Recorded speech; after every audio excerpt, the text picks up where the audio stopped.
नमस्कार, ज्ञानस्तु चैनल पर आप लोगों का स्वागत है। मेरा नाम है वरुण शर्मा। हम लोगों ने लास्ट वाली क्लास में, दरअसल लास्ट की क्लास में मैंने संविधान संशोधन विधेयक पढ़ाया था और उसी के संग में यहाँ पर मैंने संयुक्त बैठक लिख रखा था। तो वो क्या था, लंबी वीडियो बन गई थी बहुत, तो मैंने आधा काटना भी चाहा उसको कि एक संविधान संशोधन विधेयक की अलग से वीडियो डाली जाए और संयुक्त बैठक की एक वीडियो अलग से डाली जाए। और फिर उस संयुक्त बैठक में थोड़ा सा बहुत ज़्यादा लंबा बातें हो गई थी बीच में, तो इसलिए वो बहुत ज़्यादा, और फिर बाद में उसको लोड करने में प्रॉब्लम भी आई।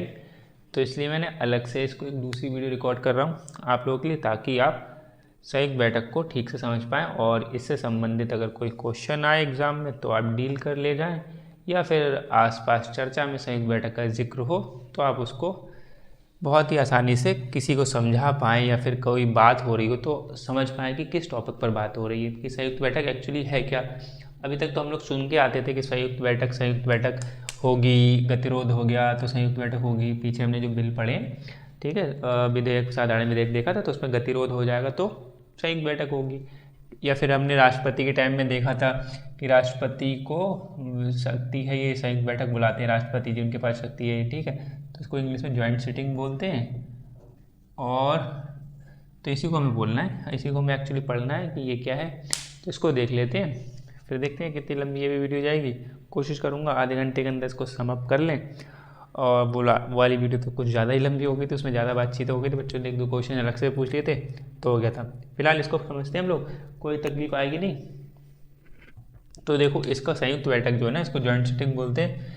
मेनली इसका एक आर्टिकल है 108, उसमें प्रावधान है, आर्टिकल 108 में संयुक्त बैठक का प्रावधान है, यानी कि राष्ट्रपति के पास ये अधिकार है। हालांकि इसमें मैंने लिखा नहीं, लेकिन लिख सकते हैं कि राष्ट्रपति बुलाते हैं। ये आप लोगों को पता है, पीछे पढ़ते हुए आ रहे हैं, तो बस ये क्या है, राष्ट्रपति बुलाते हैं, ठीक है। तो ऐसा भी कह सकते हो, राष्ट्रपति बुलाते हैं, ठीक है, राष्ट्रपति के पास ये। और राष्ट्रपति का मतलब आपको ध्यान रखना, मंत्रिपरिषद, ठीक। और आप लोगों ने बताया तो नहीं, लेकिन मैंने चेक करा कि लाल मार्कर थोड़ा दिखता तो है, ऐसी बात नहीं है, लेकिन अगर कभी बहुत ज़्यादा परेशानी हो रही होगी तो बताना, तो फिर ब्लैक ही यूज़ करेंगे। तो ये राष्ट्रपति बुलाते हैं, ठीक है। और 108 में इसका प्रावधान है, आर्टिकल 108 में कुछ जिक्र थोड़ा बहुत अगर आपको देखना चाहे तो 118 में, आर्टिकल 118 में अगर बात करें तो आर्टिकल 118, ठीक है, अनुच्छेद 118 में थोड़ा बहुत प्रावधान उसमें मिल जाएंगे संयुक्त बैठक के। बाकी एक आर्टिकल 87 जो है, 87, ठीक है, आर्टिकल 87 जो है ये वाला, ये ध्यान रखना, ये 87, इसमें भी एक तरीके से दोनों सदन जो मिल के बैठते हैं। जब वो तब होता है कि जब एक होता है ना कि नई हर साल नए साल में बजट होता है, उससे पहले दोनों सदन मिल के बैठते हैं, फिर राष्ट्रपति का अभिभाषण होता है, धन्यवाद प्रस्ताव पारित किया जाता है, तो उस टाइम में दोनों सदन मिल के बैठते हैं, ठीक है। या फिर नई लोकसभा गठित होती है तब बैठते हैं, तो वो आर्टिकल 87 के तहत प्रावधान है। लेकिन ये जो संयुक्त बैठक जो हम पढ़ रहे हैं उसका प्रावधान किस में, आर्टिकल 108, ये ध्यान रखना मेजरली, यानी कि 108 ही ध्यान रखना, क्वेश्चन यही आएगा। और आर्टिकल इसी 118 भी आर्टिकल से वो पूछेंगे नहीं, 108 से ही प्राइमरी पूछेंगे, ये चीज़ ध्यान रखना, ठीक। कोई है नहीं मेरे सामने तो मैं कैमरे में देख के बात कर रहा हूँ। कई बार जब मेरे सामने बच्चे बैठे होते हैं तो मुझे थोड़ा उनकी तरफ भी देखना पड़ता है, तो उससे आप संकोच शायद नहीं करेंगे, इतने तो आप मैच्योर होंगे कि इस बात पे तो ना रूठेंगे कि कैमरे में क्यों नहीं देख रहे हैं आप। अभी कोई नहीं तो अभी मैं जस्ट आपको ही देखूंगा, कैमरे में ही देखूंगा, तो ठीक है। तो आर्टिकल 108 में प्रावधान है, ये ध्यान रख लेना। 118 में थोड़ा जिक्र मिलता है, अगर कहीं पे आपको जब ज़्यादा किसी प्रकार से कहीं पे किसी वजह डिबेट हो रही है, कुछ बात हो रही है, तो आप अपना थोड़ा सा ज्ञान का स्तर बढ़ा के दिखा सकते हैं, कुछ प्रावधान 118 में भी है। अब फिर बाद में अगर वो भी पढ़ा लिखा हुआ तो फिर और पूछ लेगा कि और क्या क्या प्रावधान है 118 में, तो वो आगे भी डील हो जाएगी, उसको पढ़ लेंगे हम लोग, 118 आएगा तो पढ़ लेंगे। तो 118 ही हो गया। तो गतिरोध होने पर संयुक्त बैठक होगी, ये ध्यान रखना, आपको ये पता है, यहाँ लिख रखा है गतिरोध होने पर। गतिरोध हम पीछे समझ चुके हैं बार बार, 2-3 बार समझ लिया था कि गतिरोध होने पर संयुक्त बैठक होगी, ये समझ में आ गया तो ये लिख सकते हो। अब 2-3 पॉइंट ये है समझने वाले, हालांकि देखो भाषा बहुत आसानी से लिखने वाली है, लेकिन इसको समझना थोड़ा सा है।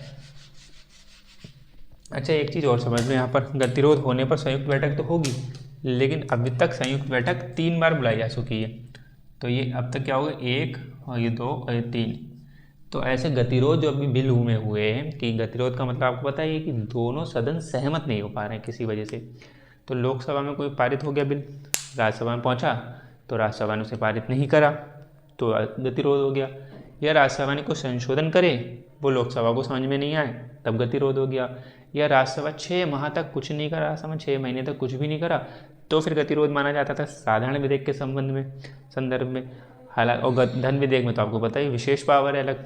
फिर संविधान संशोधन विधेयक के मामले में संयुक्त बैठक नहीं होती है। तो धन और संविधान संशोधन यानी वित्तीय वाले में और साधारण विधेयक वाले में संयुक्त बैठक होगी, ये ध्यान रखना। 2 में संयुक्त बैठक होगी, किस किस में? फाइनेंस बिल यानी वित्तीय बिल होता है वो, चाहे प्रकार 1 हो चाहे प्रकार 2, दोनों में होगी। और इधर साधारण विधेयक में, धन विधेयक में संयुक्त बैठक नहीं होगी और संविधान संशोधन विधेयक में संयुक्त बैठक नहीं होगी, ये भी ध्यान रखना है। तो साधारण विधेयक अब तक ऐसे कुछ बार आए हैं और ये जो वित्तीय प्रकार के विधेयक हैं तो इनमें संयुक्त बैठक होगी। तो साधारण विधेयक में अब तक ऐसा बताया 3 बार गतिरोध उत्पन्न हुआ, तो 3 बार अब तक संयुक्त बैठक बुलाई गई है। ठीक, बाकी सब बिल पारित होते चले जाते हैं, पारित हो गया रद्द हो गया, पारित हो गया रद्द हो गया, यही मामला होता था। लेकिन 3 बार ऐसा मामला बना कि जो गतिरोध हो गया, तो हम लोग ये पीछे पड़ चुके हैं। राष्ट्रपति के टाइम में जब हमने पढ़ा था कि राष्ट्रपति को संयुक्त बैठक बुलाने का अधिकार है, तो उसमें हमने देखा था उस अधिकार में वहीं पे पढ़ लिया था कि 3 बार तक बुला गया। तो मैंने उस टाइम बच्चों से ये पढ़ा चुका हूँ अभी, तो उनसे पूछा था, तो 1-2 तो याद रहा उन्हें, बाकी नहीं बता पाए 3 बार कौन से। तो एक ध्यान रखना, दहेज वाला तो ध्यान रखना, ठीक है। दहेज प्रतिषेध अधिनियम जो आया था, तो आप इसको पीछे बता चुके हैं। तो दहेज वाला जो अधिनियम आया था वो, और दूसरा कौन सा था आप लोग भी अगर रिकॉल कर लो, अगर आता हो बहुत अच्छी बात है, बैंक सेवा आयोग वाला था अधिनियम, है ना। तो बैंक सेवा आयोग अधिनियम मैं इसको इसलिए बोल रहा हूँ क्योंकि ये फिर पारित हो गया था संयुक्त बैठक के बाद में, पहले तो बिल ही था। तो बैंक सेवा अगर लिखना चाहो तो बैंक सेवा आयोग। तीसरा क्या था? पोटा यानी कि प्रिवेंशन ऑफ टेररिज्म एक्ट, ठीक है, आतंकवाद वाला जो था, तो वो लिख सकते हो, पोटा करके लिख सकते हो। ये लगभग 1960 में आया था और वो पारित हो गया था अगले साल में। मतलब इसमें क्या हुआ था, दहेज वाले में लोकसभा ने तो पारित कर दिया था, राज्यसभा ने कुछ संशोधन भेजे थे कि ये संशोधन करो, संशोधन करके भेजा था। तो लोकसभा ने मना कर दिया था कि हम इस संशोधन में राज़ी नहीं है, तो गतिरोध होता ही है जब राज्यसभा कहती है संशोधन करो और लोकसभा संशोधन मान लेते तो ठीक है, नहीं मानेगी तो गतिरोध हो रहा था। तो पहले वाले दहेज वाले में क्या था कि उन्होंने संशोधन भेजा और लोकसभा को राज़ी नहीं हुआ, उससे लोकसभा सहमत नहीं होती, तो फिर गतिरोध हुआ, संयुक्त बैठक बुलाई गई, फिर क्या हुआ, पारित हो गया। और इनकी डेट 1960 में ये आया था बिल, 1960 में। इसका नाम भी लिखना चाहो तो पूरा नाम लिखिए, दहेज प्रतिषेध विधेयक, ठीक है, दहेज प्रतिषेध विधेयक, ठीक है, ये विधेयक लिख दिया। और ये बैंक सेवा आयोग, इसका नाम अधिनियम ही है, बैंक सेवा आयोग विधेयक ही बोल लो इसको भी, इसमें भी विधेयक ही लिखा है, बुक में भी लिखा है, और जब आया था तब की बात हो रही है। और पोटा को हिंदी में क्या बोलेंगे, आतंकवाद निवारण विधेयक, ठीक है, इसमें क्या लिखा है, आतंकवाद, ये आप लोग लिख लो, आतंकवाद निवारण, निवारण और निवारण, प्रिवेंशन ऑफ टेररिज्म इंग्लिश में, तो ये निवारण विधेयक, ठीक, ये लिख लें आप लोग। और इनकी ये वो जो ईयर है, तो ये दहेज प्रतिषेध विधेयक है, इसको कॉमन लगा के लिख लें 1960, ठीक, और ये 1977 77, और ये 2002 आया 1960 में था दहेज विधेयक, अब बिल आया 60 में, तो बाद में क्या है 6 मई, मैं कहाँ लिख दूँ, यहाँ लिख दे रहा हूँ, ये 1960 वाला 1960 में बिल आया था, और ये क्या 6 मई आगे 1961 में जाके पारित हुआ, जब संयुक्त बैठक बैठी तब पारित हुआ। ऐसे ही 1977 में ये बिल आया, तो गतिरोध हुआ, तो फिर इसकी डेट है 16 मई है मेरे ख्याल से, 16 मई, एक मिनट चेक कर लूँ, 16 मई, हाँ 16 मई 1978, फिर अगली साल में ये 1978 हो गया। ये फिर क्या है, ये 2002 में ये बिल आया, तो 2002 में पास हो गया था, और इसकी डेट है 26 मार्च है, आई थिंक 26 मार्च, ठीक है, 26 मार्च इसकी डेट है, 26 मार्च, ठीक। तो इसका मतलब क्या, ये क्या लिखा हम लोगों ने, दहेज प्रतिषेध विधेयक जो 1960 में आया था, गतिरोध हो गया था, लोकसभा ने कुछ भेजा था पारित करके, और राज्यसभा ने संशोधन करके कुछ भेजा था, लोकसभा उस पर राजी नहीं हुई, गतिरोध हुआ, तो फिर संयुक्त बैठक हुई और 6 मई 1961 को ये बिल अधिनियम बन गया, यानी कि अब विधेयक जो अधिनियम बन गया फिर।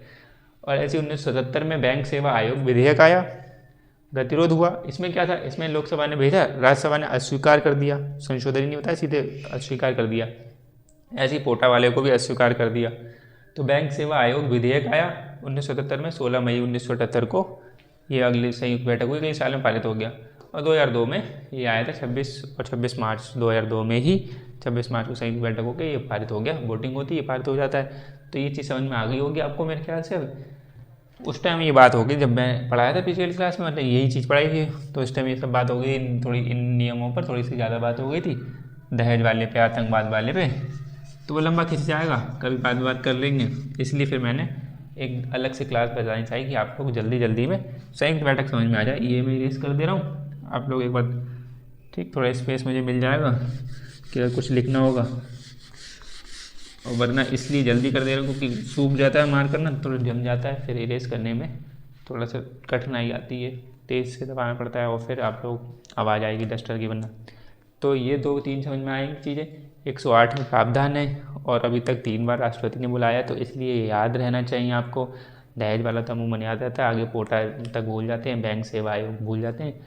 तो ये 3 ही, अगर 25, 30, 50 होते तो एक बार को अलग था, नहीं बनता है। जब 3 ही बार बुलाया जाता तो क्वेश्चन बनने के चांसेस हो जाते हैं। और फिर संयुक्त बैठक कभी न्यूज़ में चल रहा होगा तो ज़रूर ध्यान रखना चाहिए।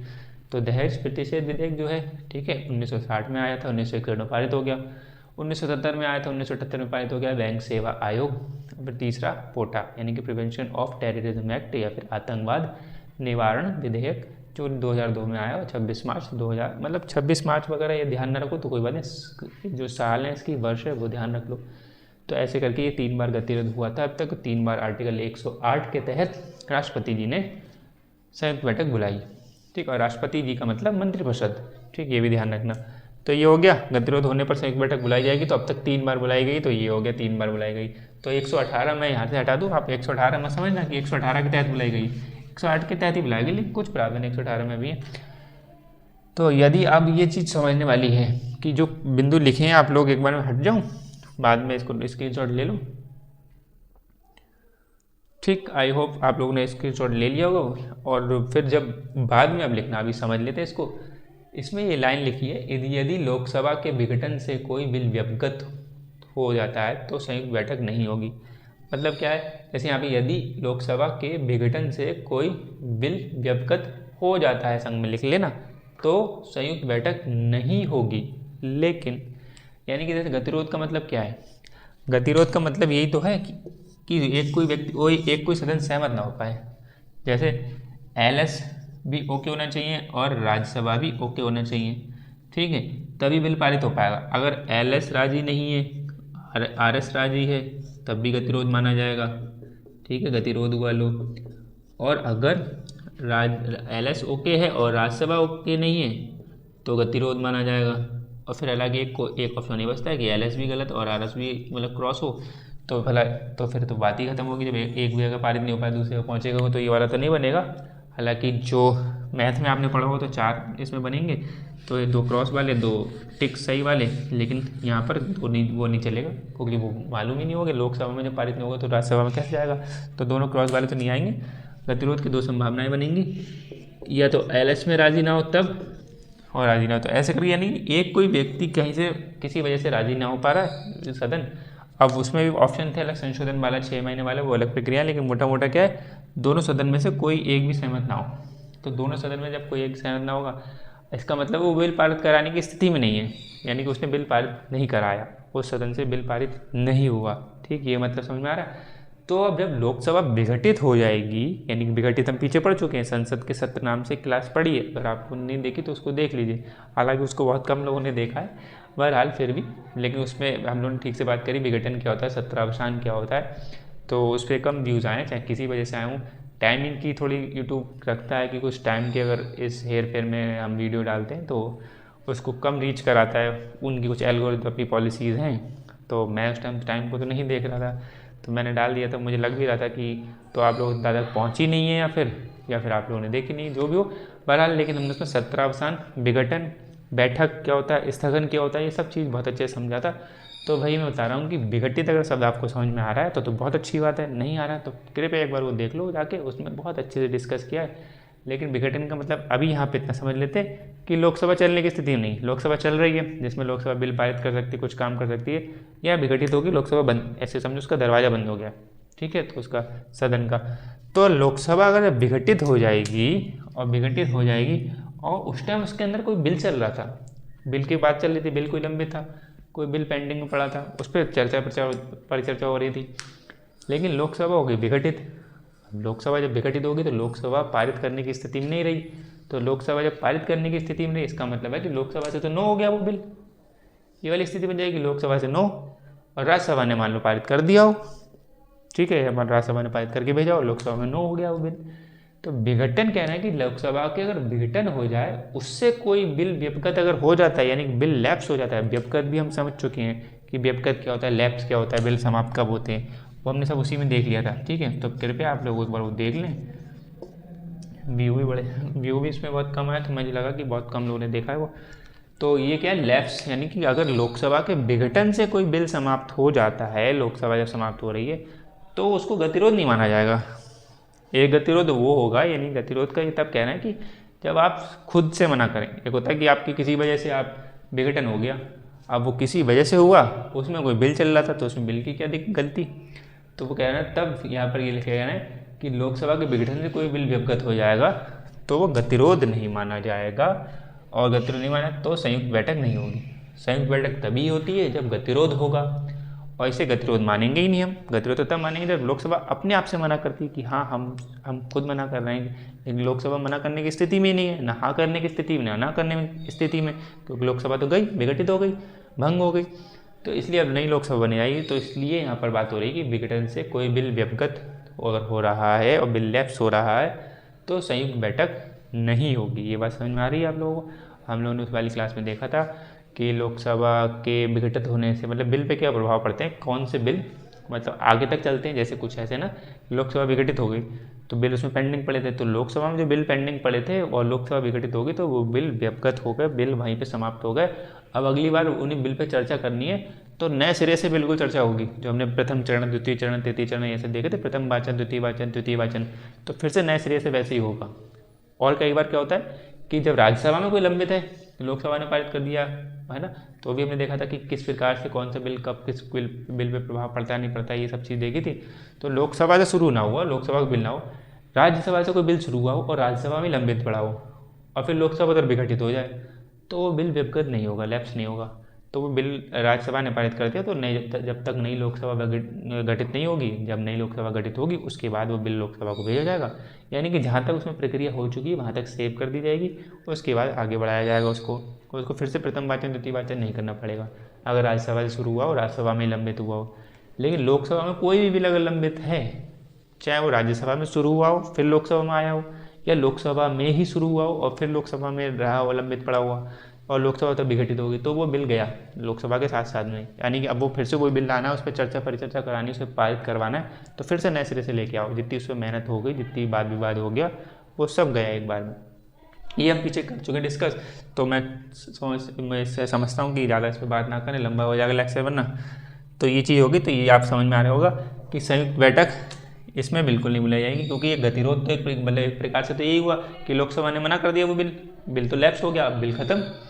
तो एक बिल व्यपगत अगर हो गया लोकसभा विघटित होने से, इसका मतलब क्या है कि राज्यसभा, यहाँ पर हम लोग बिल कराते हैं तो लोकसभा भेज रही है और राज्यसभा मना कर दे, तो एक तरह से गतिरोध तो हुआ। यहाँ राज्यसभा ने मान लो कोई पारित करा बिल और लोकसभा के पास भेजा गया, लोकसभा ने तो मना नहीं करा उस बिल से कि भाई हम इसको पारित कर रहे हैं, नहीं कर रहे हैं, लेकिन लोकसभा खुद ही विघटित हो गई, लोकसभा स्थिति में नहीं बची, जिंदा वाली बात है। तो उस स्थिति में क्या है, बिल अपने आप चला जाएगा, बिल व्यपगत हो गया, अब बिल खारिज खत्म। ऐसा तो ना कि लोकसभा विघटित हो रही है तो बिल तो बना रहना चाहिए, लेकिन वो उसमें प्रावधान है कि लोकसभा में कोई लंबित बिल पड़ा है और लोकसभा तब विघटित हो गई तो बिल भी गया लोकसभा के साथ साथ, खत्म, बिल्कुल टाटा बाय बाय वाला मामला। तो इसलिए तो ये गतिरोध का मुद्दा बनना चाहिए कि राज्यसभा ने पारित कर दिया और लोकसभा की वजह से बिल खत्म, खारिज हो गया, तो गतिरोध होना, संयुक्त बैठक होनी चाहिए। लेकिन यहाँ पे मना कर रहे हैं कि लोकसभा ने मना नहीं करी है खुद में खुद, वो अपने आप लोकसभा जब विघटित हुई किसी कारणों से हुई, उसके अब जो ये प्रावधान है कि लोकसभा जब विघटित हो जाएगी और लोकसभा के विघटित के दौरान अगर उसमें कोई लंबित बिल पड़ा हुआ है तो वो बिल लैप्स हो जाएगा, लेकिन संयुक्त बैठक के संदर्भ में उसमें संयुक्त बैठक नहीं होगी, क्योंकि इसको गतिरोध नहीं माना जाएगा। ठीक, इतना समझ लो। अब आगे वाले बिंदु पे बढ़ते हैं। लेकिन का मतलब क्या? लेकिन ये कि यदि संयुक्त बैठक की सूचना दे दी गई अगर, ठीक है, यदि संयुक्त बैठक की सूचना दे दी गई फिर लोकसभा विघटित होती है तब बिल व्यवगत नहीं होगा।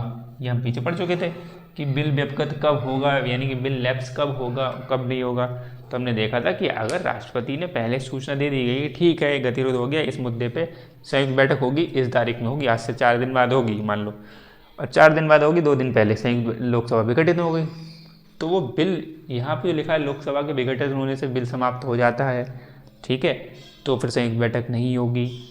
लेकिन यहाँ पे लोकसभा विघटित हो गई, अब क्या है, लेकिन पहले से संयुक्त बैठक की सूचना दे दी गई है कि लोकसभा से राष्ट्रपति जी ने पहले कह दी कि संयुक्त बैठक 3 दिन 4 दिन बाद होगी, और आज 1-2 दिन में लोकसभा विघटित हो गई। तो अब लोकसभा विघटित हो गई तो बिल तो लैप्स नहीं होगा, ठीक है, बिल व्यवगत नहीं होगा, और नई लोकसभा जब तक गठित नहीं हो रही है तब तक रुका रहेगा। जब नई लोकसभा गठित होगी, यानी कि यहीं तक सेव हो जाएगा। अब आगे जब लोकसभा गठित होगी तो लोकसभा में फिर संयुक्त बैठक की सूचना दे दी गई है तो लोकसभा गठित होगी, और फिर यानी कि नहीं, संयुक्त बैठक का मतलब क्या है? संयुक्त बैठक का मतलब 2 लोग चाहिए, LS और RS। तो RS तो अभी जिंदा है लेकिन LS एक तरीके से खत्म, तो और संयुक्त बैठक की सूचना दे दी गई, यानी कि 2 लोग चाहिए इसमें बैठने के लिए, 2 लोग मिलकर बात करो आओ। लेकिन एक तो सदस्य ही नहीं मिलने वाला, तो जब तक वो नहीं आ रहा है तब तक उसका इंतजार करेंगे। अब लोकसभा जब गठित होगी, जब लोकसभा गठित होगी, और राज्यसभा तो है स्थायी, राज्यसभा कभी भंग नहीं होती है, तो राज्यसभा फिर बैठेगी और लोकसभा बैठेगी, तो फिर संयुक्त बैठक होगी। मुझे आशा है कि आप लोग ये समझ गए होंगे दोनों बिंदु कि कब संयुक्त बैठक होगी कब नहीं होगी। लोकसभा के दोनों में बात हुई लोकसभा विघटन होने से, लेकिन ये लोकसभा के विघटन होने की तब बात है जब लोकसभा में बिल लंबित पड़ा हुआ है, तब बिल हो गया, तब लोकसभा विघटित हो गई, तो संयुक्त बैठक नहीं होगी। लेकिन लोकसभा ने किसी से मना कर दी या नहीं कर दी, संयुक्त बैठक की घोषणा हो गई है, राष्ट्रपति गई तो राष्ट्रपति कहेंगे अब मैंने बुला दिया संयुक्त बैठक को, अब तो बैठा लो, ऐसी वाली समझ लो, आप कैसे भी समझ लो। लेकिन राष्ट्रपति ने सूचना दे दी तो लोकसभा विघटित हो जाए, कोई दिक्कत नहीं जा रही, तो बिल लैप्स नहीं होगा। जब नई लोकसभा बनेगी तो फिर बिल की उसकी चर्चा संयुक्त बैठक में वहीं से होगी। ये बात समझ में आ गई होगी। तीसरा बिंदु देख लें, ये बैठक लिखा है तो बैठक को बैठक में समझना, बैठक अलग होता है वो सिटिंग, ये संयुक्त बैठक लिख लो यहाँ पे, ठीक है, आप लोग लिख लेना, मैंने शॉर्ट में लिख दिया था उस टाइम, मुझे लगा जगह कम पड़ जाएगी। संयुक्त बैठक बुलाने के बाद कोई भी सदन कार्रवाई नहीं कर सकता, ठीक है, कार्रवाई नहीं कर सकता, ये वर्ड ध्यान रखना। यानी कि संयुक्त बैठक कब बुलाई जाती है? संयुक्त बैठक बुलाई जाती है कि गतिरोध होने पर। गतिरोध होने का मतलब है कि या तो RS यानी राज्यसभा राजी नहीं हुआ या फिर लोकसभा राजी नहीं हुआ होगा। तो ऐसा कहा जा रहा है इसमें कि गतिरोध हुआ, मान लो RS ने मना कर दिया, जैसे यहाँ लिख रहा हूँ मैं, यहाँ पे आपको शायद दिख जाए, लोकसभा ने कुछ कहा, पारित हो गया, और राज्यसभा ने कहा कि 1, 2, 3 ये 3 संशोधन कर दो। राज्यसभा ने मान लिया 3 संशोधन कर दो। अब लोकसभा के पास भेजा संशोधन के लिए, लोकसभा कह रही है, ये मैं एग्जाम्पल समझा रहा हूँ कि ये इसका मतलब क्या है। लोकसभा कह रही है कि नहीं हम तीनों नहीं मानेंगे, ये तीनों तुमने संशोधन करके भेजे बिल्कुल गलत है, ना 1 ना 2 ना 3 हम कोई नहीं करेंगे, तो गतिरोध हो गया एक तरीके से। अब गतिरोध हो गया, अब मान लो जब गतिरोध हो गया फिर संयुक्त बैठक की सूचना दे दी गई है, तो कह रहे हैं बैठक बुलाने के बाद कोई भी सदन कार्रवाई नहीं कर सकता। तो मैं एग्जाम्पल से समझाना चाह रहा हूँ कि मान लो अब राज्यसभा बैठक बुला दी गई है कि 5 दिन बाद या 1 हफ्ते बाद बैठक होगी, अभी 1 हफ्ता है बीच में, उतने में राज्यसभा गए, चलो कोई बात नहीं। या फिर मान लो लोकसभा उस टाइम ऐसा कह रही थी कि हम भी 1 पे तो राजी हैं लेकिन 2 और 3 पे हम कतई राजी नहीं हैं, 2 और 3 वाले तुम्हारा संशोधन नहीं मानेंगे। 1 वाला संशोधन तो आपने कहा हम चलो वो कर लेंगे, लेकिन 2 और 3 नहीं मानेंगे, तो फिर उस टाइम और गलत हो जाएगा संशोधन वाला मामला कि हटा रहे हैं, तो संशोधन पूरी तरीके से हो जाए। तो ऐसे करके मान लो जब इसने सूचना दे दी गई है इसकी संयुक्त बैठक की, तब बीच में आप कह दो कि 1 हफ्ते बाद संयुक्त बैठक होनी चाहिए, तो लोकसभा आप कह दे कि हम 1 मान ले रहे हैं, ये वाला ना 1 मान ले रहे हैं, तो फिर अब बीच में कह रहे हैं ना, तो बीच में नहीं कह सकते। या राज्यसभा कह दे कि चलो कोई बात नहीं हटा दे रहे हैं, तीनों हटा दे रहे हैं, हमने जो संशोधन करने के बाद हम तीनों हटा दे रहे हैं, तो बीच में नहीं कह सकते। यानी जब संयुक्त बैठक की सूचना हो गई है तो अब संयुक्त बैठक बैठेगी और आप बीच में कोई कार्यवाही नहीं कर सकते, क्योंकि आपकी वजह से मतलब संशोधन, आपकी वजह से आपने कुछ संशोधन भेजे, लोकसभा ने संशोधन नहीं माने, तो गतिरोध हो गया। और आप अब 1 हफ्ते बाद जो संयुक्त बैठक होने वाली है, अब आप बीच में कह रहे हो अरे हमने जो संशोधन भेजे थे चलो हम उनको वापस ले लेते हैं, कोई दिक्कत नहीं, हम भी बिल पारित करा दे रहे हैं राज्यसभा। तो फिर ऐसा नहीं है, यानी कोई भी सदन कार्रवाई फिर नहीं करेगा। ये बात समझ में आ रही होगी शायद आप लोगों को, है ना। ये एग्जाम्पल के तौर पर समझाया, ऐसे बहुत सारे मुद्दे अलग हो सकते हैं कोई सदन कार्रवाई, लेकिन मैंने ऐसे एग्जाम्पल के तौर पर समझाया। तो ये समझ में आ गया होगा लोकसभा और राज्यसभा वाला मामला कि संयुक्त बैठक कब हो रही कब नहीं। अब देखो इसकी अध्यक्षता कौन करेगा, ये तो सिंपल क्वेश्चन है। तो अध्यक्षता कौन करेगा, यानी कि चेयरमैन कुर्सी पे कौन बैठेगा, तो वो अध्यक्ष बैठेंगे। ठीक है, बुलाते कौन है, राष्ट्रपति। ये ध्यान रखना कि 108 के तहत राष्ट्रपति बुलाते हैं और बुला के चल देते हैं। बस वही वाला काम है कि भाई मेरा काम है आपको पत्र दिखाना, तो आप चल रहा उस पर काम है आपका, तो राष्ट्रपति बस बुला लेते हैं कि ठीक है आप दोनों में झगड़े हो रहे हैं, चलो मिल के बैठ के बात कर लो। मिल के बैठ के बात हो रही है, अब मिल के बैठ के बात, मैं तो चला, अब मिल के बैठ के बात करना, अब लड़ना मत। लेकिन उस कुर्सी पर कौन बैठेगा, राष्ट्रपति नहीं बैठेंगे, अध्यक्ष बैठेंगे। और अध्यक्ष कौन है, ये आपको अंडरस्टूड होना चाहिए कि अध्यक्ष की बात हो रही है तो लोकसभा के अध्यक्ष ही होंगे। ठीक, यहाँ पे लिख सकते हो लोकसभा अध्यक्ष। उपाध्यक्ष किसके, वो भी लोकसभा के उपाध्यक्ष। और उपसभापति लिखा है ये किसके, राज्यसभा के उपसभापति। ठीक है, तो ये चीज़ आप लोग अंडरस्टूड, अब से समझदार हो गए होंगे इतने। तो लोकसभा अगर पहले से पॉलिटी पता होगी तो बहुत अच्छी बात है, तो आपको पता ही होगी। तो अध्यक्ष इस पर कुर्सी भी बैठेंगे, लोकसभा के अध्यक्ष। और फिर अगर अध्यक्ष किसी वजह से नहीं है, ये जो सीरीज लिखी है अध्यक्षता, इसलिए मैंने इसको ब्रैकेट में लिख दिया कि अध्यक्षता कौन करेगा, अध्यक्ष करेंगे।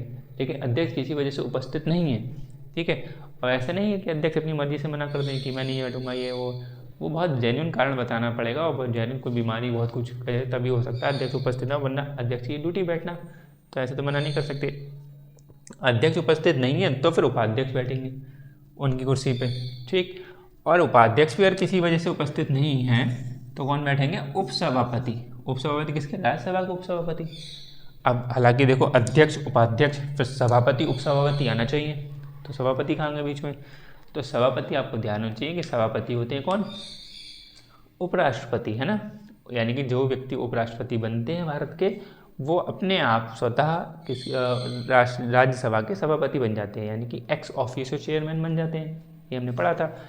तो उपसभापति तो सभापति तो बन जाते हैं उपराष्ट्रपति जी, लेकिन उपराष्ट्रपति जो होते हैं वो राज्यसभा के सदस्य नहीं होते हैं। ठीक, संयुक्त बैठक की चेयरमैनशिप उसी के हाथ में हो सकती है, यानी कि अध्यक्षता वही कर सकता है जो सदस्य हो उसका।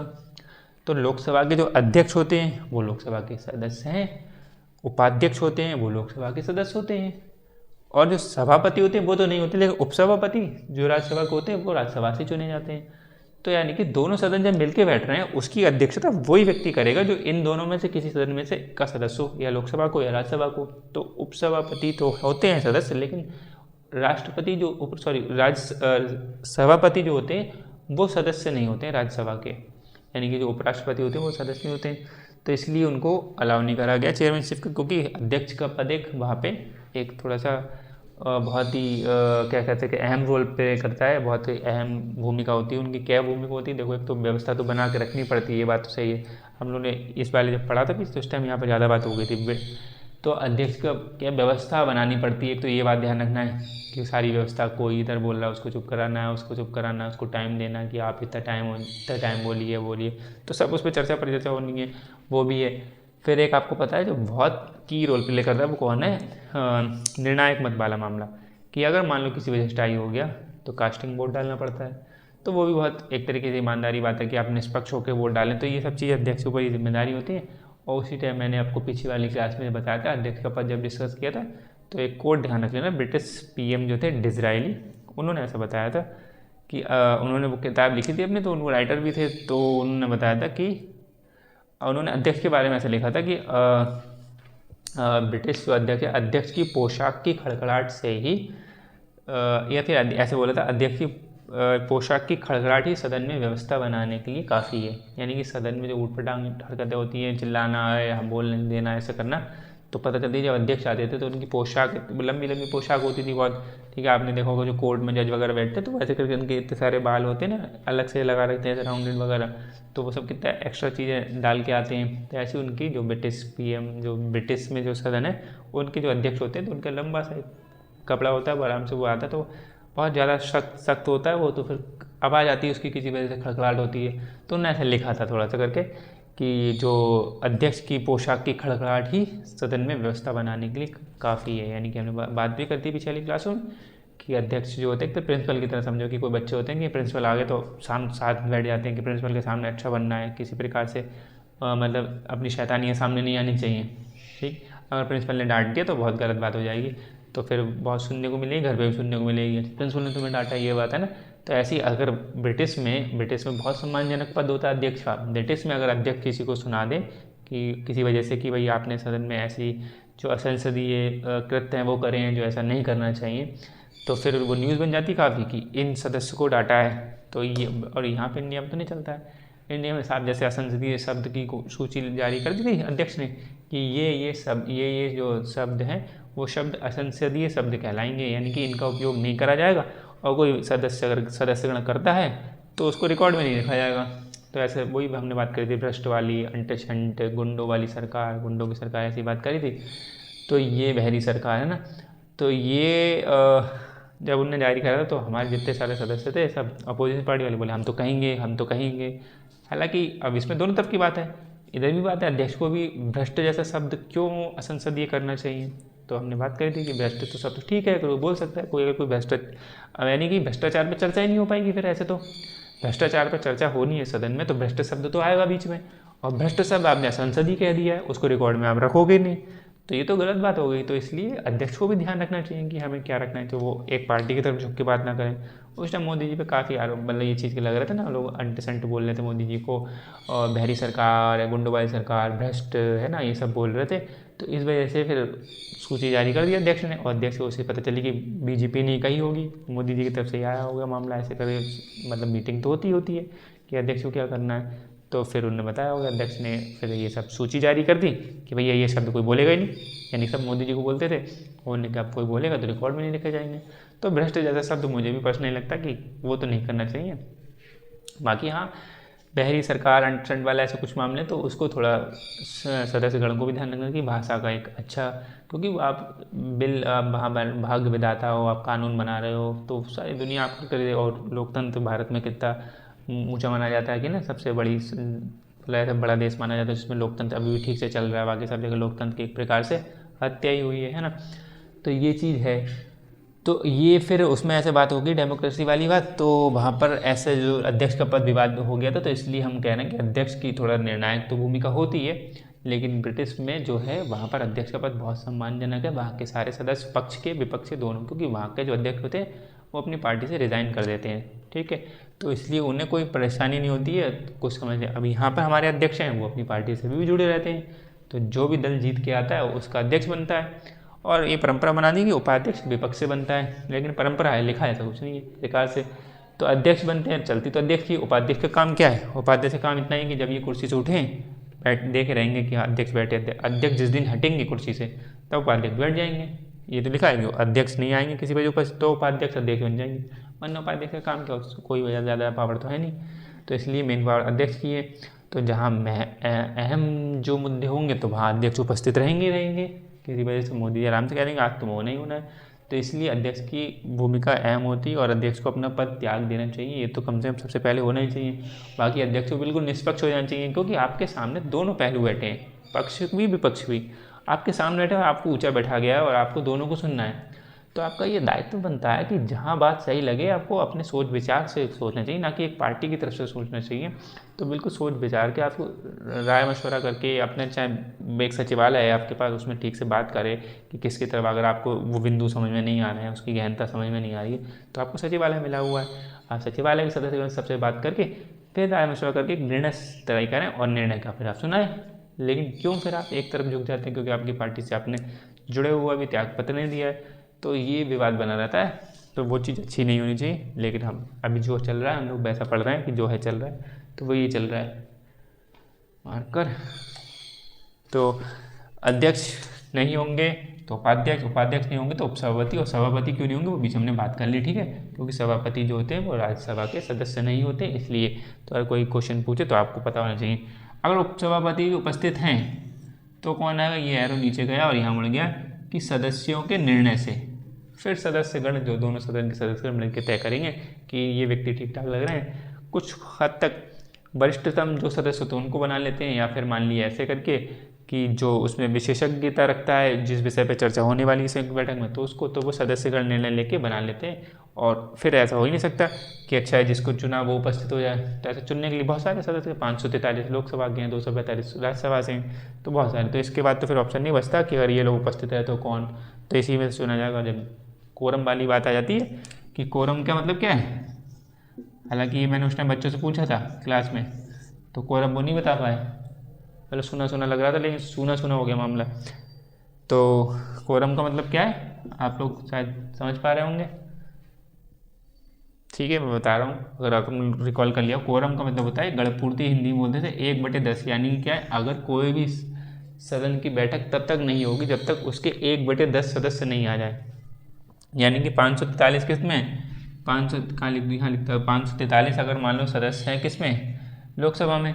543 का 1/10 कितना हुआ, 1/10, यानी कि 54.54.3। और आपको पता है 0.3 बार तो 0.3 हटा देंगे तो 54 बचेगा, यानी कि 54 यानी कि 54। लोकसभा की कार्रवाई तभी होगी, यानी कि कम से कम 54 सदस्य तो आए। अगर 50 लोग आ गए, 50 लोग मिलकर कह रहे हैं चलो लोकसभा में बिल पारित करते हैं, और फिर देख लेंगे बहुमत चाहिए, साधारण बहुमत, तो 50 में से 26 जिधर हो गए तो अलग बात है। और वो भी 50 में से मान लो 50 लोग आए, और 50 लोग आने के बाद 40 ने वोटिंग करी, 10 ने वोटिंग नहीं करी, और 40 ने वोटिंग करी, और 40 में से आपको कितने चाहिए, फिर 21 तो चाहिए वोट, 21 तरफ एक तरफ हो गए। तो साधारण बहुमत के हिसाब से बात करें तो फिर ये तो होता है उपस्थित और मतदान। उपस्थित 50 थे और मतदान 40 कर रहे हैं, 40 में से 20 आपके 21 चाहिए टोटल। तो ऐसे कोई बिल पारित नहीं होगा, कम से कम 54 लोग तो आए तब कोई बिल, तब कोई किसी पे चर्चा होगी। और फिर ये अध्यक्ष के हाथ में होता है कि कब वोटिंग होनी कब नहीं होती, वो अध्यक्ष के हाथ में होता है। तो इसलिए ध्यान रखना कि कम से कम 54 तो तब उस सदन की कार्रवाई शुरू होगी। ऐसे 245 वहाँ पर है तो उसका भी 124 कर लेंगे आप, तो वो चीज़ ध्यान रखेंगे। सॉरी, 1/10 भाग कर लेंगे। तो कोरम का मतलब क्या हो गया, 1/10 सदस्य आने ही चाहिए, यानी गणपूर्ति बोलते हैं इसे हिंदी में। और इंग्लिश में क्या QUORUM, ठीक, गणपूर्ति हिंदी बोले गणपूर्ति, ठीक, ये चीज़ ध्यान रख लेना। तो वही बात है, सदस्यों के निर्णय से, यानी सदस्य कम से कम इतने लोग तो आएंगे, तो उसमें से एक को अध्यक्ष बना लिया जाएगा। या समझ में आ गई होगी आपको, हाँ मारकर गिर गया, ठीक।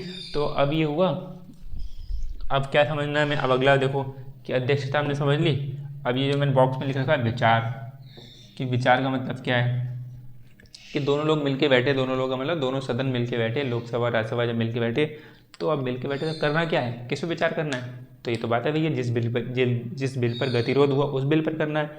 तो क्या पूरा वैसे ही करना है जो आपने चरण गिने थे, प्रथम वाचन होगा, द्वितीय वाचन होगा, द्वितीय वाचन में फिर उपचरण होंगे अलग से, तो फिर उसके बाद तृतीय वाचन होगा, फिर ऐसे करके ऐसे करना है क्या, तो ऐसे नहीं करना है इस वाले में। तो विचार का मतलब है इस पर किस विचार होगा, जिन बिंदुओं की वजह से, इस पर लिखा है उन बिंदुओं पर जिनसे गतिरोध हुआ, यानी कि विचार इनमें उन बिंदुओं पर होगा जिनकी वजह से गतिरोध हुआ। क्योंकि ऐसा ना, लोकसभा मान लो लोकसभा कोई बिल लेके आई, तो लोकसभा ने ये बिल लेके आई, इसमें 100 बिंदु है मान लो, और राज्यसभा को 2 बिंदु पसंद नहीं है कि भाई 98 तो मैं ओके कर रही हूँ, लेकिन 2 बिंदु मुझे गलत लग रहे हैं, तो 98 हो गए, 2 मुझे नहीं सही लग रहे हैं। तो इन 2 बिंदुओं पर गतिरोध हो गया, और इन 2 बिंदुओं की वजह से राज्यसभा ने पारित नहीं करा कि भाई ये गलत है। अब इन 2 पे गतिरोध, इन 2 की वजह से गतिरोध हुआ, ठीक है, गतिरोध तो राज्यसभा ने करा, लेकिन 2 की वजह से गतिरोध हुआ, और लोकसभा कह रही नहीं हम इन 2 को नहीं हटाएंगे। उन्होंने संशोधन करके भेजा कि 98 रहने दो, फिर हम पास कर दे रहे हैं, लेकिन उन्होंने कहा ना। तो 2 बिंदुओं पे गतिरोध हुआ, यानी कि 2 बिंदुओं पे ही चर्चा होगी, इन्हीं पे चर्चा होगी। दोनों लोग मिलकर बात करो कि समाधान निकाल लो कि देखो अच्छी बात है, संशोधन करते हैं फिर उसमें पारित करा देते हैं। तो और किसी बिंदु पर चर्चा नहीं होगी, ये ध्यान रखना है, ठीक है, क्योंकि समय बचाना ना। तो ये विचार वाला समझ में आ गया होगा। अब संशोधन समझ लो कि वैसे तो हम संयुक्त बैठक बैठेगी तो जल्दी जल्दी वोटिंग करा लेते हैं कि अच्छा तुम दोनों लोग लड़ रहे हो, इधर ने पारित कर दिया लोकसभा ने, राज्यसभा ने पारित नहीं कर दिया, तो लाओ मिल के बैठ के आओ वोटिंग कर लो कौन जीतता है देखें, ऐसे वाली बात आ जाती है। ये बिल पारित होता है नहीं होता है। अब लोकसभा और राज्यसभा का मतलब ये ध्यान रखना, पीछे मैं बता चुका एक बार कि लोकसभा ने बिल पारित कर दिया और राज्यसभा में बिल पारित नहीं हुआ, और अब यानी कि लोकसभा ने खारिज, राज्यसभा ने खारिज कर दिया, और लोकसभा और राज्यसभा मिलकर बैठ रही हैं, तो लोकसभा और राज्यसभा की ये टक्कर हो रही है, लोकसभा वर्सेस राज्यसभा नहीं होगा ये, ठीक है। इसका मतलब समझो यहाँ पर, ये आप लोगों ने लिख लिया होगा एक बार, मैं इसको इस चीज़ समझा दूँ क्योंकि ये चीज़ थोड़ी समझने लायक है। एक सेकेंड, ये चीज़ लिख ली होगी, नहीं लिख ली होगी तो मैं हटा, तो आगे पीछे था तो स्क्रीनशॉट आप लोगों ने ले लिया होगा। यहाँ पे एक चीज़ समझो, यहाँ पर जो बात हो रही है वो लोकसभा वर्सेस राज्यसभा नहीं हो रही है।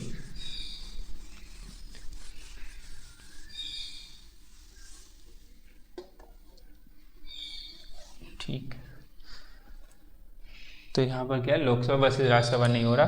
तो जैसे ये बताना चाह रहा हूँ कि लोकसभा ने मान लो कोई बिल पारित कर दिया, यस हो गया, और वो राज्यसभा के पास पहुँचा और राज्यसभा में वो नो हुआ। तो इसका मतलब है राज्यसभा, पूरी राज्यसभा ने नहीं, राज्यसभा के 245 लोग हैं, तो नो का मतलब है साधारण बहुमत से नो हुआ होगा। तो यानी कि यस और नो, दो लोग, दो वजह से ये पूरा नो हुआ, नो कहलाया। लेकिन नो तब कहलाएगा ना कि हो सकता है कि जैसे 245, तो ये कितना हो जाएगा, जैसे अगर मान लो 240 लोग ही हैं, अगर 40 लोग मान ले रहे हैं हम लोग, तो 40 लोग हो जाएंगे, तो 100 ये हो गए, बहुत आसान बना लेते गणित को, और 20 ये हो गया, यानी कि 120 आधे हो जाएंगे, यानी कि 121 ऐसे मान लो। तो हमने मान लिया 240 लोग हैं, ठीक है, बाकी 5 लोग और कर लो, ढाई और कर लो, लेकिन बात ये ना फिर थोड़ा सा कन्फ्यूजन ना हो जाए, तो ऐसा मान लेना 240 ऐसा मान रहे हैं हम लोग, ठीक है। ध्यान रखना कि कल को देखे तो कहना है 240 इनको पता ही नहीं, तो ध्यान रखना कि 240 है, तो 121 चाहिए, जिधर 121 होगा वो मान ली जाएगी। तो ऐसा मान ले रहे 121 हो गए थे नो की तरफ, ठीक है, और बाकी के बच्चे कितने, 119 वो हो गए यस की तरफ, ऐसा हमने मान लिया। तो इसका मतलब ये तो यस कह रहे थे ना, इतने लोग तो यस कह रहे थे, लेकिन जीत ये गए क्योंकि इनके पास ज़्यादा बहुमत आ गया। तो पूरा इसका मतलब माना जाएगा कि राज्यसभा ने क्या कर दिया, खारिज कर दिया, यानी कि लेकिन 119 हाँ कह रहे थे कि लोकसभा ने जो भेजा है हम कह रहे हैं यस, तो आया सी लोकसभा में, मान लो लोकसभा में यस होके आया, इसका मतलब क्या है कि 543 है, तो हम इसमें ऐसे मान ले रहे हैं कितने, 250, 500 लोग मान ले रहे हैं, पूरे गायब कर दो, तो इसमें हम 500 मान के चल रहे हैं ऐसे करें, तो 500 का आधा कितना 250, तो इसमें 251 चाहिए आपको, वैसे 273 नंबर है, लेकिन हम लोग मोटा मोटा सी कर लें तो हमें ज़्यादा समझ में आएगा। और नो किसने करा, मान लो 249 लोगों ने, ठीक है, तो इसका मतलब 251 यस कर रहे थे और 249 नो कर रहे थे। तो यहाँ से तो इसका मतलब तो यही माना जाएगा कि ये यस कर दिया क्योंकि 251 जीत गए, और यहाँ पर पहुँचा तो इधर नो का पल्ला भारी हो गया था, जबकि यहाँ पे 119 कह रहे थे कि भाई यस कर दो, यहाँ पे 249 कह रहे थे नो कर दो। तो इसका मतलब ये लोकसभा वर्सेस राज्यसभा नहीं है, कि बनाम नहीं, लोकसभा बनाम राज्यसभा बनाम नहीं है, कि लोकसभा तुमने पारित कर दिया, राज्यसभा तुमने खारिज कर दिया, और दोनों लोग मिलकर बैठो आओ देखते हैं कौन जीतेगा कौन जीतेगा। ये नहीं है कि लोकसभा जीत गई राज्यसभा जीत गई, यहाँ पर आएगी कि इसका मतलब है कि लोकसभा के बीजेपी के सदस्य, अगर मान लो बीजेपी वाले बिल लेके आइए वो, ठीक है, यानी कि लोकसभा के बीजेपी के और राज्यसभा के बीजेपी के ये एक तरफ हो जाएंगे, या जो पार्टी बीजेपी के संग में थी, मान लो शिवसेना कह रही है, ठीक है, शिवसेना कह रही है हम भी समर्थन में, तो यहाँ भी शिवसेना, राज्यसभा में जैसे शिवसेना के जितने सदस्य होंगे, तो और बस वर्सेज अब हो जाएगा बनाम, ये क्या हो जाएगा कि लोकसभा में कांग्रेस प्लस अदर्स जितने लोग पार्टी होंगे, कांग्रेस के संग में जितनी पार्टी हो रही है वो, और राज्यसभा में जितनी कांग्रेस संग पार्टी हो रही है, तो ये बनाम होगा। जब संयुक्त बैठक मिलकर बैठेगी तब इन दोनों में अब विचार विमर्श होगा कि कौन जीतेगा, ठीक है। तो अब यहाँ पे आ जाएगी, यानी कि लोग अब जब संयुक्त बैठक होगी तो ये लोग सब मिलके एक तरफ डालेंगे, तो ये यस वाले तो अलग थे, अलग बात थी, और ये नो वाले तो नो वाले करेंगे, ऐसे वाला मामला आएगा, ठीक है। इसका मतलब ये नहीं कि इधर लोकसभा ने तो पारित कर दिया, तो लोकसभा ने पारित करने का मतलब ये नहीं कि 543 ने ही पारित कर दिया, हो सकता है कि 543 यस में हो, लेकिन ज़रूरी नहीं। अगर मान लो ऐसा ही मामला हुआ कि 251 वाले या 273 लोग मान रहे हैं, तो 273 543 में बहुमत चाहिए होता है, तो 273 मान रहे होकर, तो मेरे हिसाब से आपको ये चीज़ समझ में आ रही हो। मैं यहाँ पे क्या समझाना चाह रहा हूँ कि ये लोकसभा और राज्यसभा की लड़ाई नहीं है, ये उसमें जो बीजेपी और कांग्रेस है या अदर पार्टीज़ हैं उनके बीच का मामला है, ठीक है। तो वो लोकसभा में बैठी है तो किसी वजह से बहुमत बीजेपी के पास है तो बीजेपी पारित करा ले जाती है। राज्यसभा में बहुमत तब चाहिए होता है कि आपके पास राज्यों की सरकार हो। जैसे आपको बताओ कि 2016 के आसपास जो आधार वाला मामला आ गया था, तो आधार वाला मामला ये तो था कि 2016 के आसपास मोदी जी के पास लोकसभा में तो बहुमत था बीजेपी के पास, लेकिन राज्यों की सरकारों में बहुमत नहीं था, यानी कि राज्यसभा में बहुमत नहीं था। राज्यसभा में बहुमत का मतलब कब आई है, जब आपकी राज्यों में आपकी सरकार होगी। तो राज्यों में अगर सरकार आपकी होती है तो राज्यसभा में ठीक ठीक बहुमत हो जाता है, क्योंकि राज्यसभा में राज्यों से तो चुन के लोग आते हैं। तो राज्यसभा में सरकार, अगर आपकी राज्यों में सरकार नहीं होगी तो फिर 2017 में बीजेपी की जीत गई थी यूपी में। तो यूपी जैसी एक अच्छी खासी उनका वजन रखता है, उसके तो यूपी से ज़्यादा लोग आते हैं। तो 2017 के बाद ठीक ठाक लोग इनके हाथ में आने लगी राज्यों में सरकार, तो राज्यसभा में बहुमत बनने लगा धीरे धीरे करके। तब इस टाइम लेकिन 2016 में आसपास आया था तो आधार का बिल, जो आधार वाला मामला था। तो आधार वाला मामले में सब चीज़ हमने बात करी थी, सब चीज़ अलग अलग थी।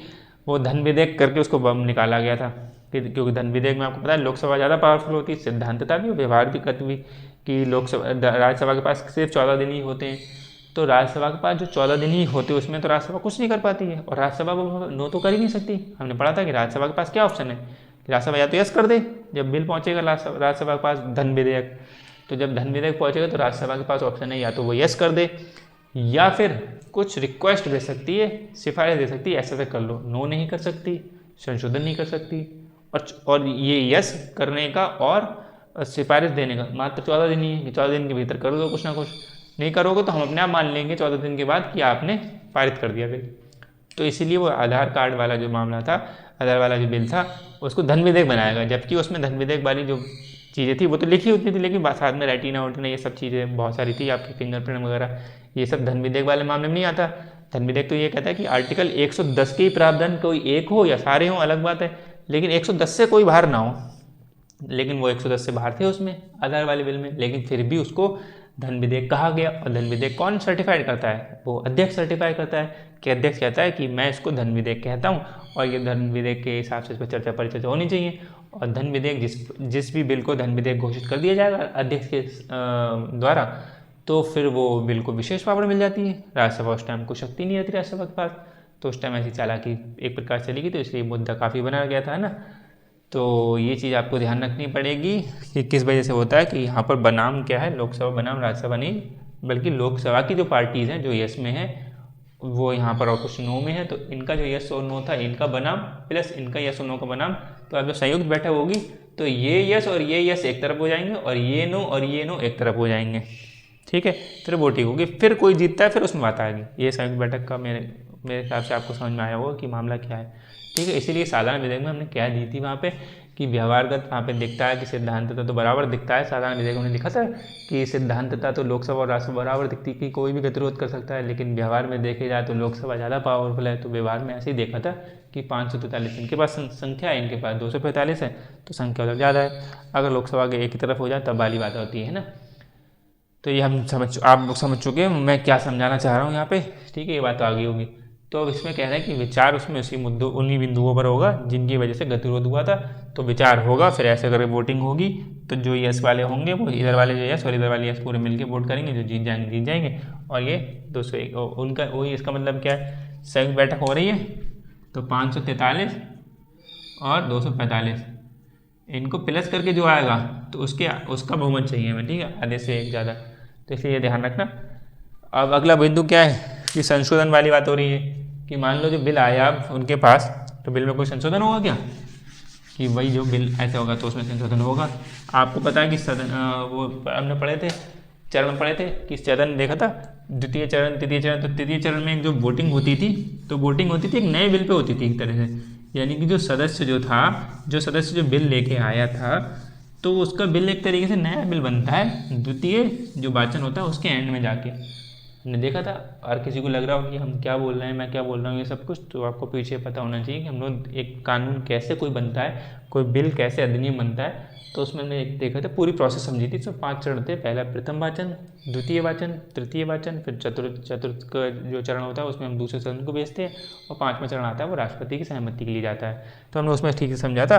तो मैं इस टाइम वही बात कर रहा हूँ कि जो पहला चरण होता है उसमें पहली रीडिंग हो गई, दूसरे चरण में अलग 3 उपचरण थे, तीसरे चरण में जो बिल यहाँ पे आया था वो बिल्कुल एक नया रूप धारण कर लेता है, क्योंकि इसमें बहुत सारे बहस वगैरह वोटिंग वगैरह होते हैं, मुद्दे वो बन के, तो एक तरीके से कई बार नया रूप धारण कर लेता है। कुछ संशोधन होने होते हैं तो संशोधन हो जाते हैं।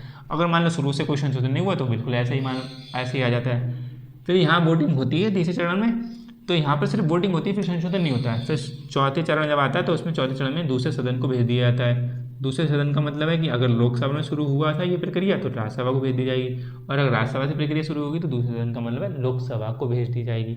अगर मेरी स्पीड यहाँ पे तेज़ हो रही होगी, लेकिन यहाँ तो अंडरस्टूड है, स्पीड थोड़ी तेज़ हो गई, लेकिन यहाँ तो अंडरस्टूड है। मैं क्या बोलाऊँगा कि लोकसभा में अगर शुरू हुआ होगा तो वो राज्यसभा में पहुँचा होगा, दूसरे सदन का मतलब ये है।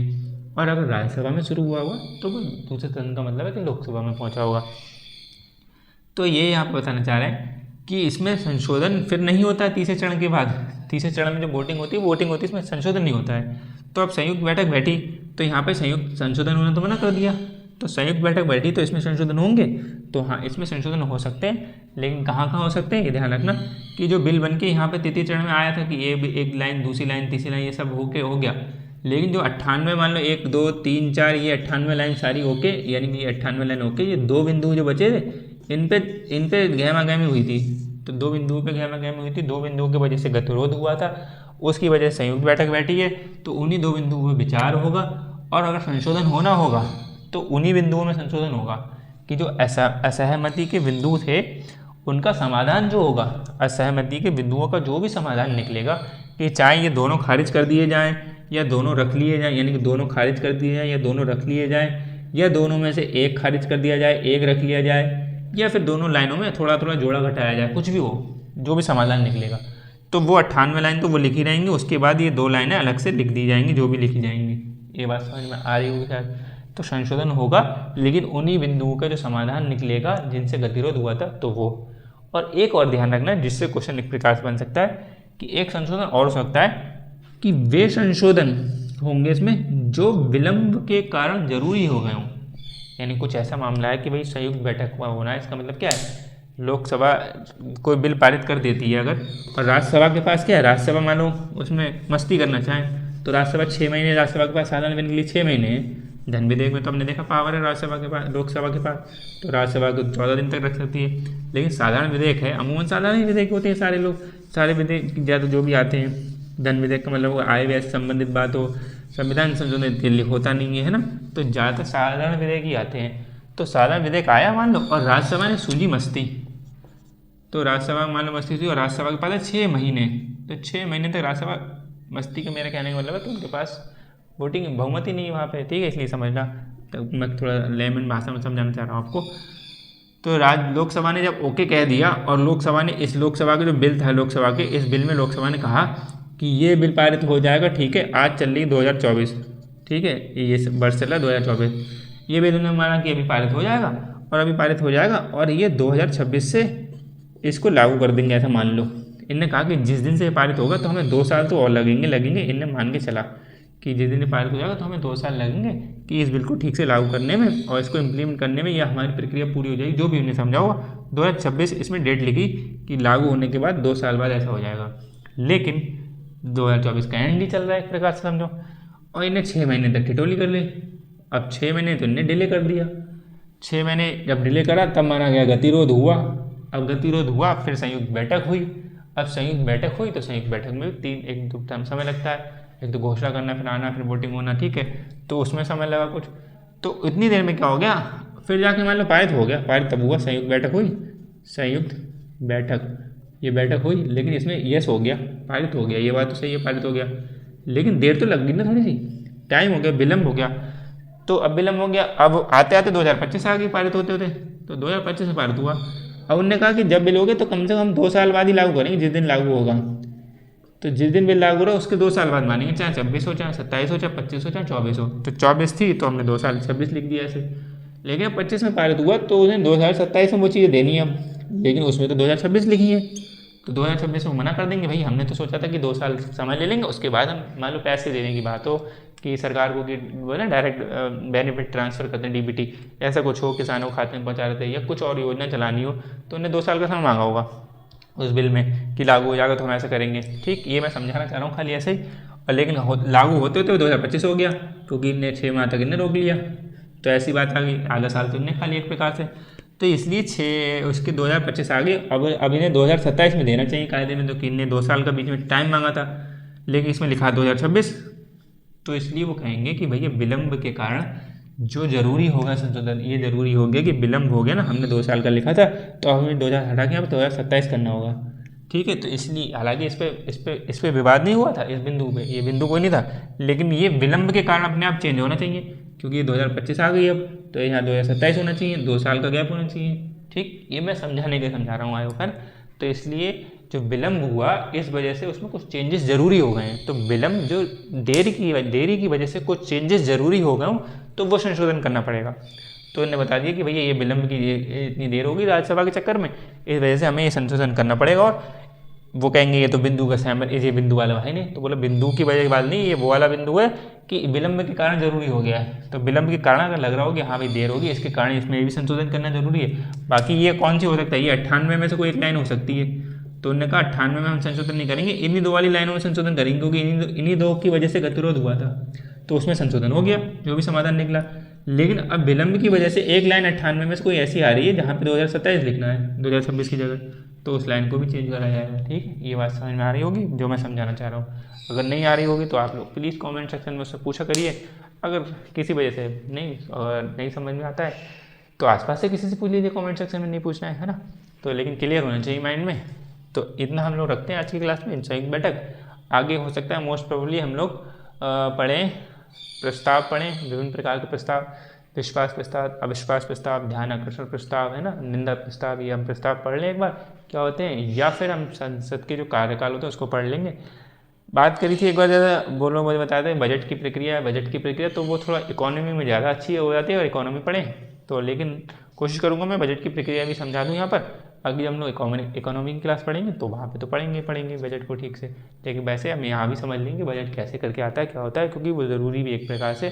फिर संचित निधि भी पढ़ना है, तो अभी समय लगेगा संसद वाली क्लास में, और मैं आराम से चल रहा हूँ, क्योंकि एक बात समझ आनी कि मुझसे बच्चों ने पूछा कि समय लग रहा है पॉलिटी में ज़्यादा, तो समय तो लग रहा है, ये बात ज़रूरी है, लेकिन आपको ये समझना चाहिए कि हम लोग किसी एग्ज़ाम के लिए यहाँ पे वैसे नहीं बैठे, लेकिन अंततः तो हमें एग्ज़ाम में भी देखना है, और हमने ये भी, हमारा लक्ष्य ये भी है, ज्ञानस्तु चैनल का लक्ष्य ये भी है कि सामान्य जीवन आपका बेहतर बने, कि आपको सामान्य जीवन की समझ ज़्यादा बढ़े। इस वजह से मैं ज़्यादा और उसको ध्यान में रख के और पढ़ा रहा हूँ, कि सिर्फ और सिर्फ ना जब ऐसा होता है कि एक एग्ज़ाम का फोकस कर रहे होते हैं हम लोग, तो फिर एग्ज़ाम को ही देखना चाहिए। उसमें 10 चीज़ें हैं तो 10 ही चीज़ देखनी चाहिए, 12वीं चीज़ 11वीं चीज़ नहीं देखनी चाहिए, उसको बाहर छोड़ दो कि हमारे एग्ज़ाम में नहीं आएगा।